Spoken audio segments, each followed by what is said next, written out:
the thing that's getting on my mind is chapter 5, the divine principle. The part that says that when we reach the top of the growth stage, that we receive a revelation, you are the Lord. And that upon receiving this revelation, some people take it the wrong way and some can take it the right way. And this signifies we reached the level where Adam and Eve were given dominion. But I guess because the angels don't like us taking dominion, they try to screw us up at that point and confuse us. So the principle also says top of the growth stage is a point of confusion. And I've been thinking about, Hak Jahan and Hyung Jin Moon and Cook Jin Moon and In Jin Moon and Ye Jin Moon and Hyun Jin Moon and yep, I'm thinking about that. Some of their behavior seems to be as if heaven rightly encouraged them. Like all people, that heaven is really helping you grow, and you're going to reach the top of the growth stage, but you have to do Adam and Eve's responsibility and not succumb to temptation. And it's the same responsibility Jesus did at the three temptations. And not blow this mandate out of proportion. Because if heaven told Hak Jahan, you have to hold the movement together, or hold the world together, because Father went to spirit world. You are responsible. But somebody talks her into overstepping that mandate, right? Assuming portions of responsibility outside of her job description. Now she changes Father's words and this kind of thing. Right. Because she thinks she's all powerful. That's what chapter 5 says. It says that people will become antichrist when they think they are the Lord of the second coming, right? Wow. Yeah.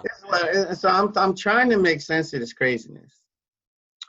Because basically I know 2 Hyunjins, okay? I lived on the cusp of 2 Hyunjins. And the former came to Pennsylvania by divine providence in a humble situation, saying their father put the crown on his head because he knew that Hyunjin was the kind of person to take the crown off.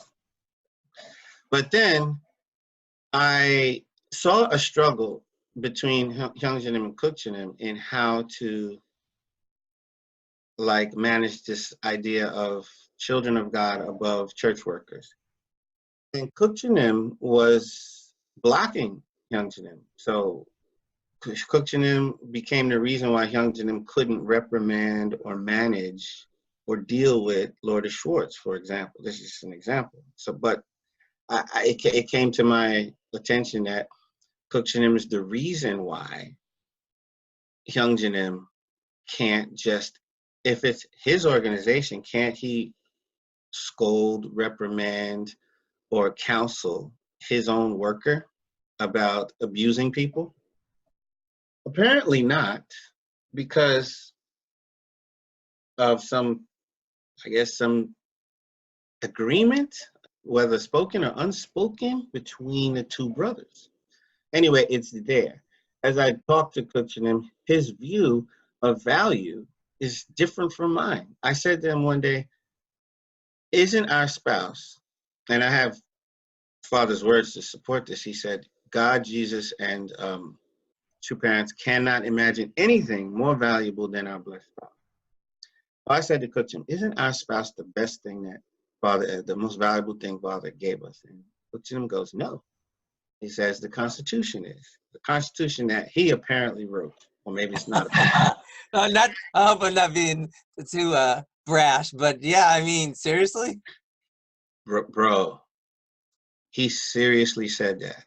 Yeah, I believe. So this means a couple of things. It means that the world that Father was talking about, where through being given a blessed spouse, you're being given the privilege of making humans and raising humans so that those humans are loved, not living in lack of love.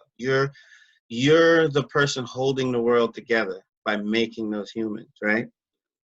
And that's a privilege that you can be that. You can be the caretaker of blessed children, right? The producer and the caretaker. It's a privilege, right? So, True. okay.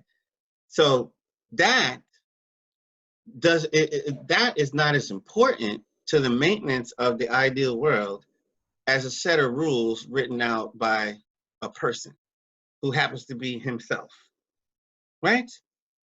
A Yeah. set of rules is going to hold the world together better than these various parents around the planet doing their job because we cleaned up the culture and the global agreement about how important sex is. No, that's not, you know, that's not the center of the ideal world, and it's not the center of my personal ideal. So if I asked him, in your personal ideal, isn't the most valuable thing that Father gave is the blessing, your wife, the blessed spouse? He goes, no, it's the Constitution. Now, you put two and two together, you put Hyunjin not being able to act, and because of a guy who has this wrong value set. Like, just tell you, Cookchin's value set, if he says stuff like that, is ignorant. And you know, ignorant people, they don't know that they don't know. They don't know that they haven't realized. Yes, even true children. Don't give me, you can't give me that. True children have proven to us that they can firmly stand in the place of not being aware of what they should be aware of. So I'm not going to give any apology for that. And, you know, it is what it is, and I'm not the source of it. So I'm just stating what is. All right, so he doesn't know. So he's in the position to think that heaven must still create a pivot point. So Hyunjin is under the, I guess, idea that he has to defer to Cookchin, and Cookchin's off about the center of the cosmos. And I said I'm caught between two Hyunjinims because the Hyunjinim that came to Pennsylvania eventually turned into this other Hyunjinim that is all about this concept of rod of iron, which is, you know, improperly defined according to the principle. Mm-hmm. Right. And so I'm saying, what is the process by which Hakjahan oversteps her boundaries, and now Hyunjinim oversteps his boundaries? Well, when Hyunjinim moved into Cookchinim's house, which the members of Sanctuary call the palace, that day, Father reached out to him and told him how precious the rest of us were. That in exchange with Father led to Hyunjinim saying everybody should wear crowns. 2 months later, after Cookchinim still hadn't been seen with a crown, I asked Cookchinim, what do you think about this crowns initiative? And he said, my brother just doesn't want to be the only one wearing the crown. In other words, as he should. Wow. So he thinks that Hyunjinim not going around being Lord on a higher tier is Hyunjinim's weakness. He thinks that Hyunjinim's mandate was to lord over X, the rest of us. So my point is this guy who doesn't understand, who thinks he understands, has more power over Hyunjinim and sort of broke this burgeoning understanding of our freedom and autonomy that Hyunjinim was actually, he was working on that. But Hyunjinim departed from that because his brother basically pressed him into this rulership idea. and it culminated for me personally when Hyunjin gave me some kind of an order, and I said, I don't have to do that. And he said, if you don't, you're in violation of Father's kingship. I said, this is pure fiction. Mm. I said, Father already opened up the era of conscience over God and parents. So who acknowledges the realm of conscience over God and parents better? Between me and Hyunjin in that particular episode, I have to say it was me. He's the one who became a person who didn't recognize my autonomy. So I'm like saying, let's come back. Chapter 5 suggests that people get a revelation that they're the Lord, but then they exceed their mandate. So I'm like saying, okay, Dr. Han changed his father's book, but Hyunjin relegates everybody to this like obey me status. These are both these are both instances where they exceed what the principle allows for their mandated position or role in providential history. So I'm not, look, this is not personal between me, Hyunjin, and Hak Chahan. I don't have emotion like negative. I have a blessed family. I'm not walking around in lack of love. This is not some bone that I have to pick with them personally. There are other people who have the you are the Lord problem, and many of them are church leaders. Those people pissed Hyunjin off in the first place right before he came to Pennsylvania. So there's a lot of this to go around. And what it all has in common is the fact that people don't feel like they have enough. If you had the revelation you are the Lord and you try to make it mean more, then that suggests an excess of desire. Why can't you let the encouragement that heaven gives you that you're needed for the providence in your area, why can't you let that be enough for you? Why do you have to fight to break into other people's portions of responsibility in order to stack on greater significance to your behavior and your ministry? Mm-hmm. I suspect that we all have to deal with that when the three temptations come to us. And we have to be in a position to say, I don't need this or I don't need that because I have my wife and I have my children. And they are already the most valuable thing, past, present, or future, that God could have given any of us. And that is how you survive those three temptations. So if your blessed family was not important enough for you, I don't think you can survive. And now I'm just freshly hearing the principal saying to me that you cannot go beyond the top of the growth stage without the blessing. There's a cap. If this thing of greatest value, which is the blessing, is in my possession, now I have the means to be so satisfied that I can easily say no to the three temptations. But if it's not within my grasp, then I start negotiating and bartering with Satan. You know, I start making trade-offs because he's literally got me thinking that something he's peddling has you know, real value. You know,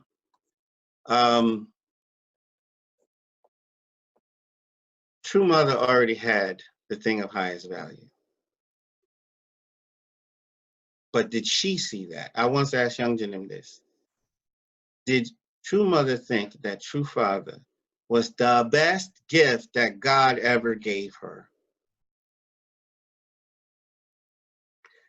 And I'm talking to all them true daughters that I heard, and I'm not sure because the source is questionable now, but I heard that true daughters lament the way Father treats Mother and get into this commiserating thing with Mother like Father's a scoundrel.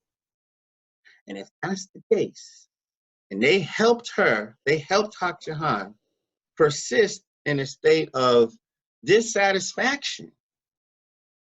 The sickest thing that can happen with blessed people is that after being given your spouse, you remain in a state of dissatisfaction because God cannot give you something more valuable. It is impossible. It is absolutely impossible. So it's like trying to squeeze, I don't know, water from a rock or something like that. It's like you're trying to squeeze out of reality something reality cannot Yeah, produce. and Father talks about, you know, he's going to talk about later in that speech, same speech, you know, the principle of one spouse and fidelity, and that's an iron principle, unchangeable principle. Did she think, though, that Father was the greatest gift that God had to give her? Mm. Because then when all the Kims said, you should prove that you have control over the unification movement by putting your hands on something Father ordained and repurposing it. That would really show that you have power. So I think that was a temptation from Satan. And that if she was in a state of mind and go, no, I don't need for you to recognize me as being as equally as powerful as true Father. I will not turn this stone into bread. Yeah. She said she turned the Cheonsung Young harsh, and that her Cheonsung Young was more edible. So she turned stone into bread. You know, I mean, Youngton said she should have, and he's right. Youngton is right. She should have called the book something else. Yeah. Her book should not. The true Cheonsung Young should not have been kidnapped and put in a warehouse. And this new Cheonsung Young should have never been named the Cheonsung Young. No, you know? totally wrong. No, Father made clear what the 8 textbooks are. So, Yeah. very true. All right. Well, I think we're getting toward the conclusion here. Yeah. Very much. Huh? Let's conclude. Yeah. Very much enjoy having you on. And yeah, we'll be looking forward to our next guest. Maybe we'll have a young adult on next time.